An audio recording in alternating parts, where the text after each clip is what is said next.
दो पौड़ी पूरे गुर की कार का कर्म कमाइए, गुरमति आप गवाए नाम त्याइए। गुरु जी ने वाणी में सारे जीवों को सचेत करते हुए कहा है कि सारे जीवों के गुरु सारे जीवों को गुरु के कहे के अनुसार, गुरु की शिक्षा के अनुसार, गुरु के उपदेशों के ऊपर चलते हुए ही अपने कार्य करने चाहिए। गुरु ज्ञान देने वाला है, गुरु संशयों को दूर करने वाला है, गुरु प्रकाश है। गुरु जीव को प्रकाश की ओर ले जाता है, जीव को प्रकाश की ओर ले जाता है। इसलिए पूरे गुरु के हर कोई पूरा गुरु नहीं होता है। गुरु कौन है? जिसके अंदर ज्ञान है। गुरु ज्ञान है जो आपकी अज्ञानता के अंधेरे को दूर कर सकते, जो विकारों को अंदर से ख़त्म कर सके, और जिसके पास बैठने से आपको परमात्मा की परछाई नज़र आने लगे।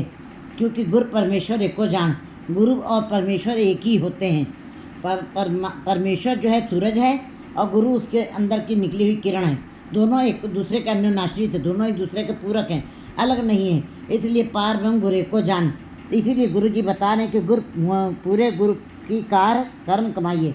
पूरा गुरु कौन होता है? जिसके अंदर ये सारी ताकत होती है, इन कार्यों में समर्थ होता है। वो जो अज्ञानता को दूर करता है, जो आंखों के आगे पड़े हुए मोह माया अहंकार के पर्दे को हटा देता है, जिसके पास बैठने से ठंडक मिलती है, शांति मिलती है, अंदर खेड़ा मिलता है, और जिसके पास बैठने से परमात्मा के दर्शन होने लगते हैं।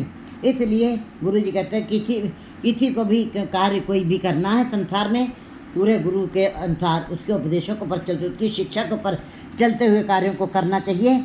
गुरमति आप गवाए नाम त्याइए।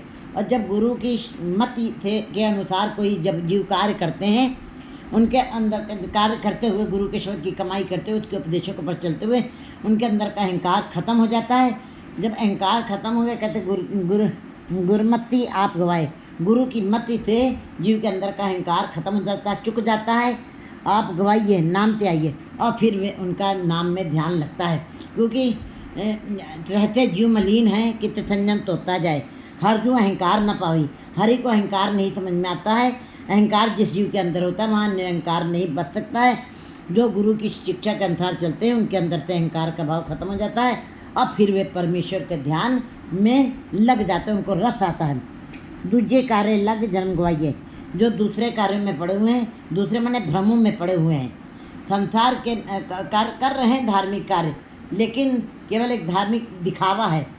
पीले वस्त्र या नीले वस्त्र या सफ़ेद वस्त्र पहन करके गुरुद्वारे मंदिर मस्जिद जा रहे हैं, भीड़ लगी हुई है, लेकिन ये भीड़ जो है ये गुरुमुख जीवों की नहीं है, ये भीड़ों की भीड़ है, ये केवल एक दिखावा मात्र है। तो गुरु जी कहते हैं कि दूजे कार्य लग जन्म गई।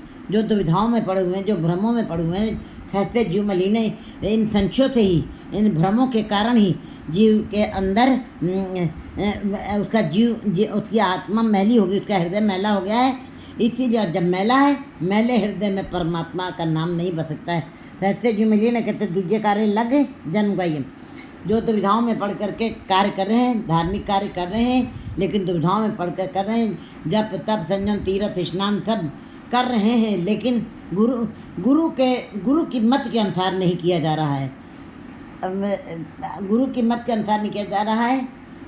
संसारिकता के विचारों के साथ वे ये कार्य कर रहे हैं। तो गुरु जी बता रहे हैं, जो ऐसे कार्य कर रहे हैं, दुविधाओं में रह करके, संशयों में रह करके, संसार में रहते हुए निरंकार के कार्यों को कर रहे हैं, तो गुरु जी कहते हैं उनका इसी प्रकार का फल रहेगा। तीर्थ व्रत और दान कर मन में धरे गुमान। इन कार्यों को करने से, दुविधाओं वाले कार्यों को करने से मन में अहंकार ही भावना बढ़ती है, उसका कोई फल नहीं मिलता। जैसे हाथी स्नान करके आता भी है, फिर भी अपनी सूंड में बालू ले आता है और फिर मैला हो जाता है। इसी प्रकार बाहरी कर्म चाहे जितने भी किए जाएँ, चाहे जितने भी संशय संसारिक कार्य करके धार्मिक कर्म किए जाएँ, लेकिन वो कभी भी निरंकार के साथ मिलाप नहीं करा सकते हैं। दूसरे कार्य लगे, दूसरे कार्य में लगे। दूसरा कार्य क्या है? कहते जो मायावी जीव हैं, जो मनमुखी जीव हैं, जो अपने मन को मुख रख के कार्य करते हैं, वे अड़ियल होते हैं। वो जो भी कार्य करते हैं, अगर जो झुकते भी हैं तब भी वो झुके हुए नहीं होते, उसके अंदर भी उनके छल कपट के भाव छिपे रहते हैं। ऐसे जीव बता रहे हैं गुरु जी, दूजे कार्य लग जन्म गई। दूसरे कार्यों में, संसारिक कार्यों में लगे हुए जीव, जो बाजार में, संसार में, परिवार में फंसे हुए जीव, जो केवल संसार के ही कार्य कर रहे हैं, ऐसे जीवों का जीवन व्यर्थ में बीत जाएगा। मेरे नाम है सब वित्त पे दिखाइए। बिना नाम के चाहे आप 36 प्रकार के भोजन खाएं, चाहे जितने सुख ले लें, अच्छा पहनना, अच्छा खाना, अच्छा रहना, कोठीकार कमरों घरों के अंदर वास करना, ये सारे सुख है, आनंद नहीं है। इसलिए गुरु जी कह रहे हैं मेरे नाम है सब वित्त। जितना भी तुमने पहना खाया, ये विष के समाने, ये जहर के समाने, ये तुमको सुख नहीं देगा। ये आनंद बन जाएगा, ये आनंद नहीं बनेगा, ये जहर बन जाएगा बिना परमात्मा के नाम के। उसका कोई स्वाद नहीं, वो बिल्कुल फीके स्वाद हो जाएंगे परमात्मा के नाम के बगैर। जैसे नमक का भोजन बनाया है तो नमक नहीं डाला है तो वो बेरस लगता है। मीठा भोजन बनाइए, मीठे पदार्थ बनाइए, मीठा चुटकी बनना डालिए, वो बेरस लगता है। इसी प्रकार संसार के सुखों को भोगते हुए, बिना नाम के संसार के सुखों को भोगते हुए वो भी बेरस हो जाता है, वो भी जहर बन जाता है, उसका कोई आनंद नहीं रहता, वो कसैले हो जाते हैं। पैजे खाइए, समझ लीजिए वो भोजन नहीं है, वो खाना नहीं है, वो रस नहीं है, वो विष बन जाएगा अंत की बार। सच्चा शब्द सलाह सच समाइए। जो सच्चे शब्द के साथ जुड़ते हैं, गुरु कौन है? गुरु शब्द है। सूरत धुन चेला, हमारी सूरत ही, ध्यान ही जो है उसको जोड़ना है और शब्द के साथ प्रीत करनी है। आप अपनी मंजिल को छू लेंगे। मन, क्योंकि मन तो ज्योत स्वरूप है, अपना मूल पहचान। मन उसका ज्योत है, परमात्मा की ज्योत है, छोटी किरण है। इसलिए जब तक ज्योत में ज्योत नहीं समा जाएगी, जीव का जीवन सफल नहीं हो सकता है। इसलिए गुरु जी बता रहे हैं सच्चा शब्द सलाह। हर जीव को उस सच्चे के शब्द की सराहना करनी चाहिए, उनसे कई गुणों का गान करना चाहिए और उसको ही याद करना चाहिए। सच समाइए। फिर जो जीव सच्चे के शब्द की कमाई करेंगे उसकी ही घालना करेंगे। जिन्नी नाम ध्याया गए मथक्कत घाल, नानक ते मुखुजले केती छुट्टी नाल। जो नाम जपेंगे, गुरु के शब्द की सराहना करेंगे और अपने भी तरेंगे और दूसरों को भी मुक्त करेंगे और वे सच में समा जाएंगे। क्योंकि परमात्मा सच है, परमात्मा प्रकाश है, परमात्मा आनंद है, परमात्मा रस है, महारसों का रस है। जो जीव गुरु के शब्द के साथ जुड़ करके उसकी सिफत सराहना करेंगे, वे भी आनंदमय हो जाएंगे, वे भी रसमय हो जाएंगे, वे भी परमात्मा के रूप हो जाएंगे, वे भी उसी में ही समा जाएंगे। राम कबीरा एक अभय हैं, कोई न सके पहचानी। फिर राम क्या है, कौन है और गुरमुख कौन है, उसकी कोई अंतर नहीं रह जाएगा।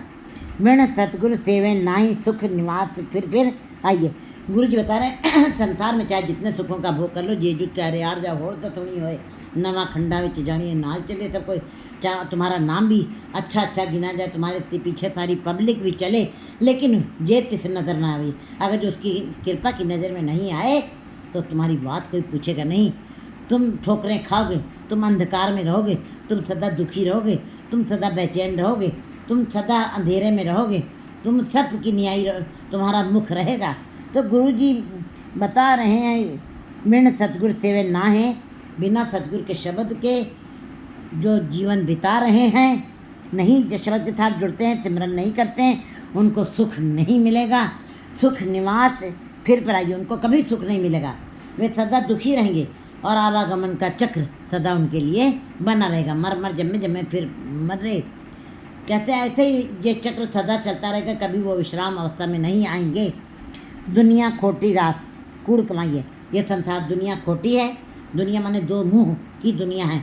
सांप एक मुंह का होता है, एक ही तरफ से काटता है, दूसरी तरफ से कोई डर नहीं लगता है, लेकिन दुनिया दो मुंही है। अगर जो रोज़ आप गुरुद्वारे जा रहा है तभी भी वो आपको ऐसी टोक लगा देंगी कि आपके जीवन में ज्वार भाटा आने लगेगा। एक दिन की टोक अब 20 दिन का आपके लिए भाटा बन जाएगा, रास्ते में रुकावट आ जाएगी। इसी प्रकार गुरु जी बता रहे दुनिया खोटी रात, दुनिया खोटी है। दुनिया कहते हैं ये जग मैला मैलो हो जाए, जग काजल की कोठरी अंध परे तिथमाएँ। कहते कि ज्योत बिना जगदीत के, बिना परमेश्वर की ज्योत के, बिना गुरु के शब्द की उजेले से किरण से जगत उल्लंघे जाए। ये संसार ऐसे ही अंधों की तरीके से घूमता रह जाएगा। दुनिया खोटी रात है। दुनिया की कमाई, दुनिया का खाना, दुनिया में रहना, परिवार में रहना और बाजार में रहना, संसार में ही अपने पूरे समय को बिता लेना, हर दम उसी का विचार, ये आंखें हर दम संसार को देखें, हर दम रचना, संसार की बातें करे, कभी निरंकार की बात ना करे।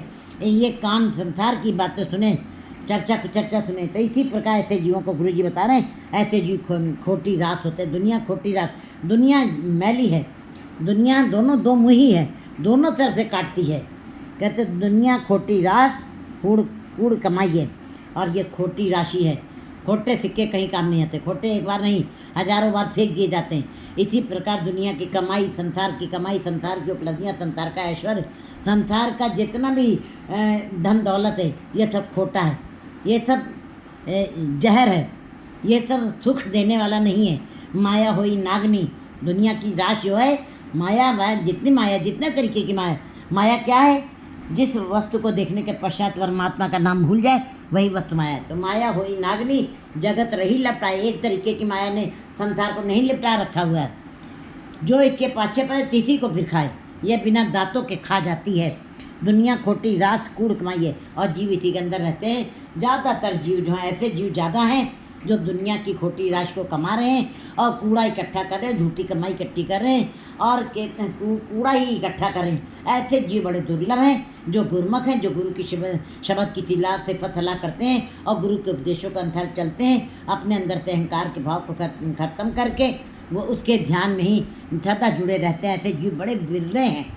कहते हैं दुनिया खोटी रात, कूड़ कमाई है, नानक सच खरा साला पत्र सुझाई। गुरु जी कहते हैं जो खरे हैं, जो शुद्ध हैं, जो निर्मल हैं, जो पवित्र हैं, जियो निर्मल बाहरों निर्मल, बाहरों निर्मल जियोता निर्मल। कैसे हो गए वो निर्मल? सतगुरु ते करनी कमाई, उन्होंने सतगुरु के शब्द की कमाई की है, याद किया, सिफत सलाह की है। कूड़ की सोए पहुँचे नहीं मनता था, वो झूठों के पास, कूड़ों के पास बैठे नहीं, उन्होंने सच की कमाई की और सच में समा गए हैं। इसीलिए गुरु जी कह रहे हैं नानक सच खरा सच ताला। सच्चे के साथ जुड़ करके जो सच्चे के साथ जुड़े हैं वही खरे हैं, वही सिफत सलाह करते हैं, करेंगे, और पत्र सुझाई, वही परमात्मा की दरगाह में मान मिलेगा उनको, इज्जत के साथ जाएंगे। और इस लोक में भी उनको इज्जत मिलेगी, मान मिलेगा, परलोक और परलोक दोनों ही सुहेले हो जाएंगे। 14